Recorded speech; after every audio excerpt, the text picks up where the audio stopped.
Good morning, good afternoon, good evening, wherever you are in the world. Thank you for joining us for this week's edition of the SMIE Consulting Midweek Roundup. I'm your host, Marty Bennett, and today on the Roundup, we're going to be answering three questions we've been hearing from international educators over the last 7 days.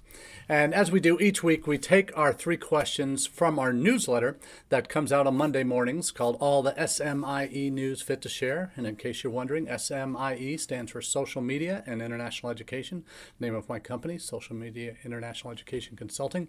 And we take a look at both social media stories and international education stories, both in the United States and globally, that impact the world of international education that we operate in as educators here in the United States. So we open up this newsletter every week to those that are interested. We have three ways that you can subscribe. You can either check my LinkedIn feed or any of our SMIE feeds weekly on Monday mornings for the link to the newsletter. I'm dropping the link for the second way to our SMIE Consulting website, where you can get on the subscribe page. You can add your details in on the subscribe section and get the email directly in your inbox Monday mornings at 9 a.m. Eastern. We also have a LinkedIn version, so if you prefer to digest your international education news each week on LinkedIn, you can certainly subscribe to that newsletter. Between the LinkedIn newsletter and the email version, we have close to 1,000 subscribers, so really pleased that this content is making a difference and is appreciated. Thanks to those of you who gave us some shout outs last week at the AirC conference in Miami, last year in Miami, this year in Los Angeles, for shout outs for the content that we're providing and how useful it is and how much of a time saver it is. And that's I appreciate that, because that's the main reason I set up that newsletter 4 years ago, to provide the kind of news that you don't have the time to gather as an international educator with the full plates you have at your institutions. And I'm appreciative of my current employer, UNLV, for allowing me and actually encouraging me to continue on with the newsletter after I was hired full-time as of November 1st as the Director of Global Recruitment and Partnerships. And I'll be continuing to do not only the newsletter each week, but the Midweek Roundup, travel permitting, when available. So it's a pleasure to come to you each week and share our thoughts on the kind of deeper issues underlying some of the news stories that you see on Monday. We share our deeper thoughts here on the Roundup. And as we do each week, we're going to get started with our first question. So big shout out to those watching live. Thank you for being a part of the conversation. Always a pleasure to have you on the live chats. We know most of you can't do that, watch live. So thanks for catching up on repeat, either on YouTube, Facebook, or our downloadable podcast version on all your major podcast providers, audio only, by the way. So glad that you're part of the conversation today. And as we do each week, we start with the issues that are kind of top of the mind, and oftentimes the news of the day. My travels were what I present at different conferences on, oftentimes are what you'll find me talking about the following week. So let's get right into it with the first topic. Is there a coming Indian undergraduate boom? Now, for most of you, when you think of India as a market for international students, you think graduate market, and you wouldn't be wrong.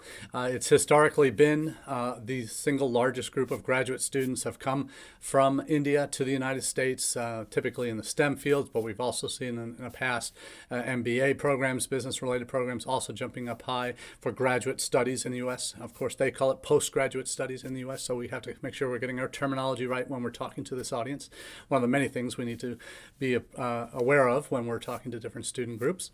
But for the undergraduate market in India, surprisingly enough, it is, if you didn't know it already, it's the second largest source of students, international students, next to China, for undergraduate studies in the United States. So very significant difference, and we'll get into some of that data here. I had the opportunity last week at the AirC conference to present on a topic that is a fairly significant one and kind of goes under the radar a little bit. And it was the topic was tapping into India's growing undergraduate student market for international recruitment. Now, I've put the link to the SlideShare version, PDF version of this presentation. You're welcome to check that out, download it if you need to for resources. I had the pleasure presenting with Derek Alex at University of Houston and Manisha Zaveri at Career Mosaic, Market Entry in India. And by far the star of the show was Manisha. She's on the ground there in India working with Career Mosaic, and a company she and her husband have developed over the years into one of the major players in the Indian market for students looking to go abroad. But what was, I had the privilege of presenting some of the data points on Open Doors, SEVIS by the numbers, kind of giving the bigger picture by Project Atlas as well. So a lot of great data points that I was able to provide just to give a lay of the land for the Indian market. And then Manisha really went into the details, heavy on what's motivating Indian undergraduates to start considering going abroad, from even direct from finishing secondary school, and some of the motivations parents have, and some of the recommendations that she had for how to reach those students and parents better. Hint, hint. So in terms of the data itself, and talk a little bit about that. India at present, in terms of looking as a source country for Western nations, right now India sends, right now as of 2022 data from Open Doors, sends the most students to Canada for post-secondary study, then the United States, so 217,000 for Canada. That's as of Open Doors data, which is, again, 2021-22 academic year. United States was just under 200,000.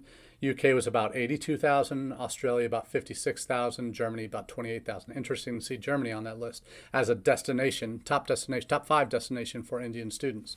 So by far, Canada and US are above, well above, and surprisingly so far above the UK, which I think we'll see some shifting numbers toward the UK in the coming year. And we all know in the United States, as a part of our market, international student market, we know India and China are the two biggest players. The Open Doors numbers from that were reported last month reflect 31% of international students in the U.S. being from China, 21% from India. That number, I guarantee you, is going to be flipped next year. That 31-21 percentage worked out to be 290,000 from China, 199,000 from India. Where China's percentage of their undergraduate students coming, or percentage of their students coming at the undergrad level was about 38%, whereas India, based on 2000 Open Doors data this past month, was 14%. So as a percentage of the whole, it's not the most significant piece of the Indian market, and probably won't be for some time to come. But it is in the, if you look at the numbers, so that I'll get to in a moment from SEVIS by the numbers, you'll see the difference is actually even more dramatic there, but we'll get to that in a second. But if you see the gap, if you're going through the slides from this deck, you'll see that the gap on slide 5 from the Open Doors numbers reflects about a 90,000 student gap between Chinese students and Indian students in the 21-22 academic year. Now, here's how close it's getting. This year, if you look at the SEVIS by the numbers, which is kind of the real-time numbers of students from the different countries currently in the United States, you see the gap has closed from 290,000 from China down to 251,000, so 40,000 drop from China in the last year, whereas India has gone up from 199,000 to 240,000. So right now there's only 11,000 student difference between the undergraduate, or between total students from India and total students from China. So China has 11,000 lead right now. When we look at fall 2022 numbers, or fall 23 numbers, I guarantee you that number will be flipped again. So that will be flipped where India will be on top, China will have sunken further below. But I do think this is the significant takeaway from this information, from the data, that shows the Indian undergraduate market has doubled in the last 10 years, from 12,700 in 2013 to 27,500 in 2021. 21-22, and the new SEVIS by the numbers reports the combined undergraduate numbers in the United States now is 30,000. So 30,543. So which over as a percentage of the total Indian market, still 12.7%, and that's reason being the Indian undergraduate numbers shot through. Graduate numbers also shot through the roof this past year. So Indian undergrad market is growing, and why is it growing? Manisha had some great models, data models that are very helpful to helping get a sense of what's happening there. She talks about the rise of Tier 2 and Tier 3 cities, the rise of international high schools, and the post-pandemic world of test optional and other benefits post-study work that make the U.S. a very attractive market. Specifically on the Tier 2 cities. Right now they're in India. We all know the Tier 1 cities. There are 8 of them. In India, New Delhi, Mumbai, Chennai, Bangalore, Ahmedabad, Hyderabad, and several others. So they make up the metro, Tier 1 metropolitan areas. There are 104 Tier 2 cities. That these Tier 2 cities are really the driving force of India moving forward, of the rising middle class. And here's the number that I think really stuck out for me, is that Manisha shared that the middle class in India, middle and upper classes in India, represent over 350 million people. Now let that sink in for a minute. That's larger than the population of the United States, or in the upper middle classes in India, that potentially could afford an overseas education. And they're generally looking for that. And the main reason they're looking for that is because of the lack of opportunities for the huge numbers of Indian graduates each year that are unable to get into the top universities in India. There's also been a correlating rise in the number of international high schools in India. Now 708 international schools across the country, representing an enrollment of over 373,000 students. And these students are the ones, they're enrolled in Cambridge British System schools as well as IB schools that represent those 708. So they are spending, Indian parents are spending an average combined tuition on these secondary schools $1.2 billion a year, based on ISC research. They're all over the country too, these international schools, in metropolitan areas, in the suburbs, in Tier 2 and 3 cities, in what they call hill stations, little kind of remnants of the old British Empire. They are also the upperly mobile of the country, the parents that are sending their sons and daughters to these schools. So Manisha had some great tips on how to engage with these students and parents, and she makes this distinction. A very important part of that process. They're the decision makers. They're the ones that will be paying the bills. So you certainly want to make sure you have a strategy in place to meet their needs. She also made a unique point that for all the years that I've been traveling to India, we meet, and when I've gone to international schools, whether it's on a tour or fairs, whatever it might be, we might meet the head of school, the principals, whatever it might be, but rarely do you meet the management and actually establish relationships with the management of those schools. And she mentioned that as a real in to kind of get your network of partner schools that you can work with and have potentially regular student flows coming from. So a very important distinction Manisha makes there about how you can get in with some of these international schools and how significant and how much of a target these schools should be for those that are doing direct recruitment in country. So in terms of knowing what these prospects and their expectations are, and that's a big driver. We know that traditionally from the Indian market that STEM subjects tend to be the most popular for these students, but they do have, at the undergraduate level, they do have a more diverse range of interests. That some are interested in the arts, some are interested in regular business, some might be looking at the health fields as well. So that's an important piece to have in your equation. So you don't, when you're talking to undergraduates in India, you don't always want to talk just STEM. Many of these students, particularly at these international schools, are going to have much more of a broader, more liberal arts curriculum in their high schools that will be better preparation and more well suited to study in the United States. Gives them a little bit more flexibility.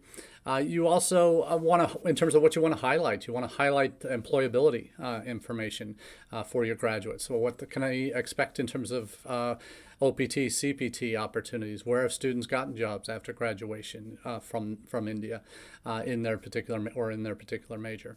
They want to have reliable communications. They want to be able to hear success stories from former students or current students that are at your institution now in terms of their journeys.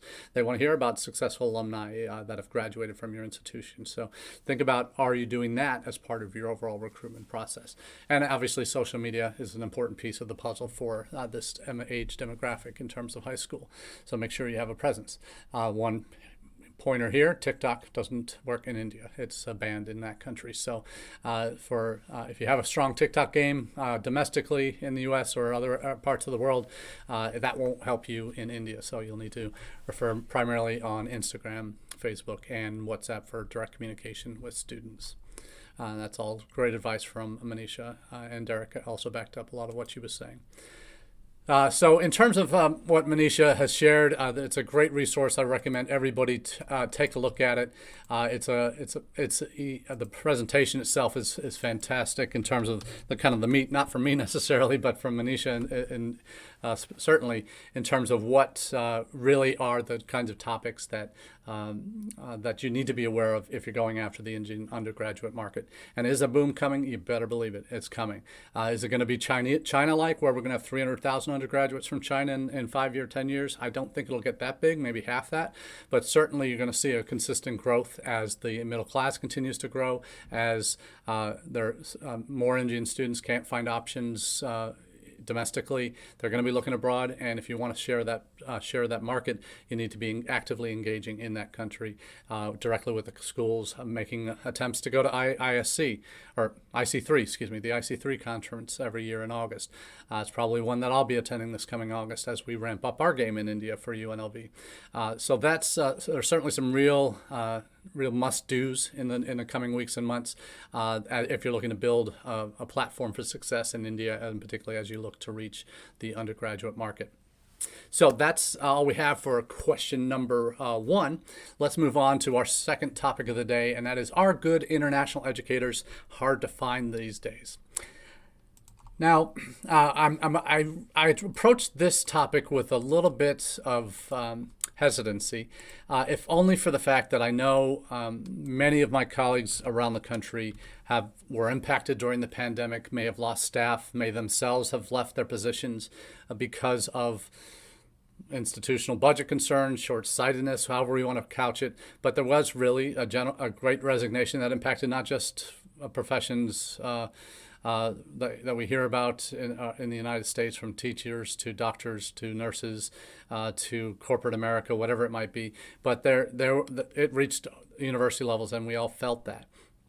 In fact, the loss of talent, frankly, that left universities and colleges during the pandemic is as significant as I've seen, even probably more significant than when we saw post 9/11 with the introduction of SEVIS, and how that really scared off into early retirement or just out of the profession entirely folks who are particularly on the ISSS side that did not appreciate their jobs being changed so dramatically into agents of the government, and as represented as PDSOs and ROs and DSOs and AROs in SEVIS. So this topic is a very appropriate one because it's called the Great Resignation. It's from NAFSA's International Educator News magazine.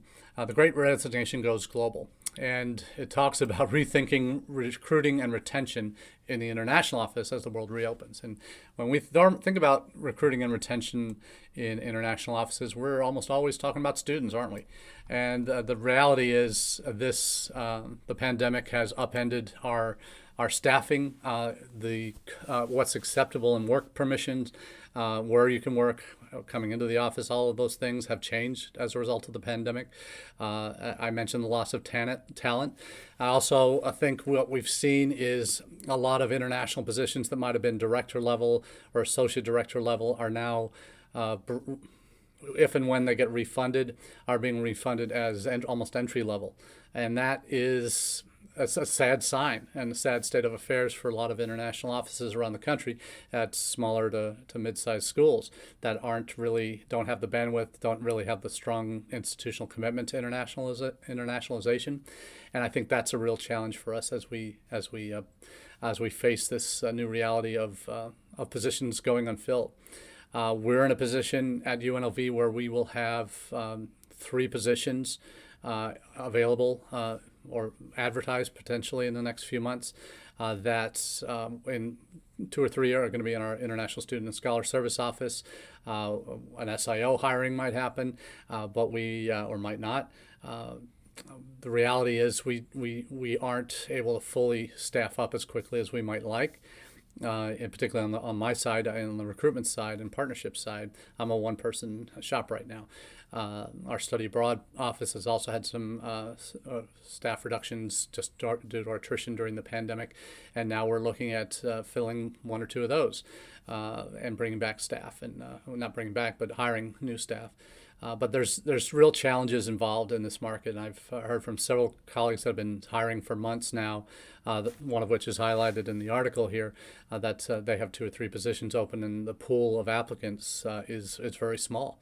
And that they've had to close searches and reopen searches, and that takes a lot of time. That takes a lot of bandwidth away from what you might want to be able to do on a regular basis. So it's a bit of a challenge and a shame, frankly, that there aren't enough people in the pools now. Part of that is retirements. Part of that is a lot of the service providers have snapped up some of the top talent that might have been looking to jump ship when things started going south in the pandemic, and that certainly happened. I'm kind of a reverse of it. I was running my own consulting business, and I still do that on the side, but I'm now a full-time employee at UNLV. But I work fully remote from home in Ohio. Would that have been possible pre-pandemic? Probably not as much. I know there are a few people who have been able to do that, but my position is not a direct student contact position. It's working with partners around the world, and that requires me to travel abroad 3 or 4 times a semester. Probably going to be doing more of that in the spring as well, as we look to broaden our scope and our partnerships abroad through agents, institutions, scholarship agencies, all of that. That's part of our vision to grow international at UNLV. So the question about am I an anomaly? No, I'm going to be more common in the weeks and months and years to come. Remote employees that show, frankly, what I think is required of institutions to really make that leap forward. I think when it comes to student-facing positions, you can't avoid being on campus and in person. There's just a real need for that, and particularly post-pandemic. So I think if you're not in that kind of a position where you're dealing more with partners and more the B2B side rather than the college to student side, I think you may have more opportunities for what I'm doing, for example. But the NAFSA article does have a few suggestions. And when this article came out on my LinkedIn feed this week, one commentator made the point of saying that, hey, it's the new reality, suck it up. And if you can't find the talent in regular searches, then you gotta raise the talent up yourself on campus. Identify people on campus that you can bring in and maybe train them up. There's always training that happens with any new position, any new job. I've certainly had to go through a lot of that, kind of understanding how processes work at a new institution. That's normal. But I'm in a position where I don't necessarily need to be trained up on how to recruit internationally. I've been doing this a bit. But that might be something you have to do to help and really spend the time as a mentor, as a true leader, and raising up and training folks on campus to take these positions if you can't find it through search. It's perhaps the least. Well, should it be the least favorable? Probably not. But is it seen as the least favorable because you want to bring in someone who can really hit the ground running, who knows the industry and all of that? There are trade-offs, certainly. So that one of the requirements or one of the suggestions the NAFSA article makes is change your hiring criteria. Focus on team building. rethink longstanding obstacles like potentially working remote, and salary scales and all of that. Implement new staffing structures that addresses some of these concerns in the past, that shows pathways for growth. That's something that millennials and those coming next in the Gen A, whatever that generation will be, like my son who's going to be in Gen A when he graduates college and is looking for jobs, that the immediacy of advancement is something that needs to be addressed, at least expectations be made clear of what pathways would be for advancement. So that matters to younger graduates coming into the working world. So are you allowing that those discussions to be had? They also reference allowing flexibility where possible. As I mentioned, the student-facing roles maybe not being able to do remote, but maybe there's some flexibility that allows that 2 or 3 days a week. Just some of that flexibility needs to be built in. The challenge also at institutions right now for hiring is so many of our HR departments are understaffed, and they took a big hit during the pandemic as well. So until they get back fully up and staffed, then that process for hiring may get lengthened considerably. But there's certainly a lot that can and needs to be done to address the severe shortages we do face in a lot of institutions around the country. So, again, no easy answers here, but certainly a process that will involve multiple layers at your institution beyond just your office and your supervisor and your dean or VP, whatever it might be. It's going to be HR involved. It's going to be other business processes that are going to need to be involved in this if you're going to make real change and rehire or hire and get it back up to full staff in what your new normal will be.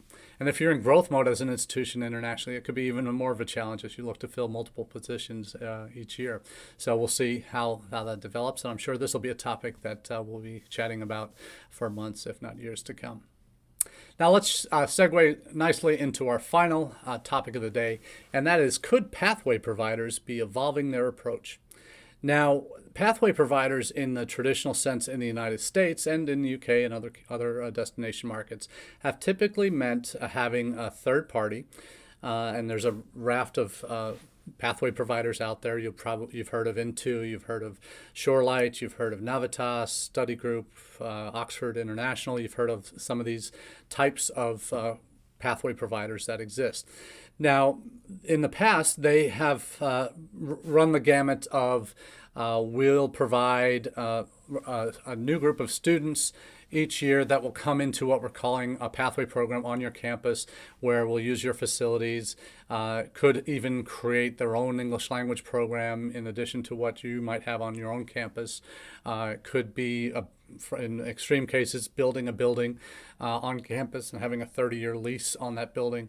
There's a few campuses that went down that road with one of the providers that some of which are backing out of or trying to find their way out of those relationships because they haven't been producing as significantly as they perhaps had hoped. And there's also legal teams getting involved with all of that fun stuff. But that's the kind of model that had worked, where it's a pathway program on your campus. That has changed over the last years. The pandemic has certainly adjusted the expectations of many of these providers, and realizing that bricks and mortar kind of approach to a pathway program perhaps isn't the best model moving forward. And in terms of success or lack of success they might have seen in certain countries, and certainly here in the U.S. there have been significant challenges that way.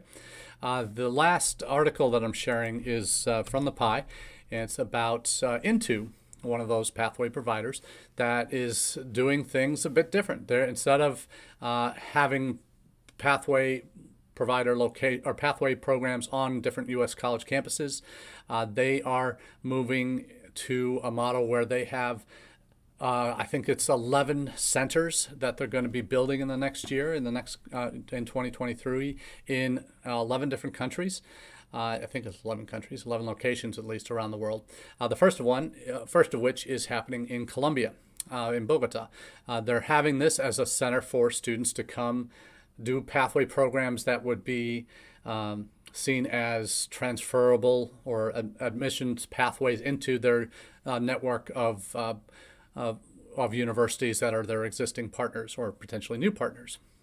So instead of having them come to campus for that pathway program where they may or may not get their visa, challenges with English language program only visas, all those kind of issues are involved there.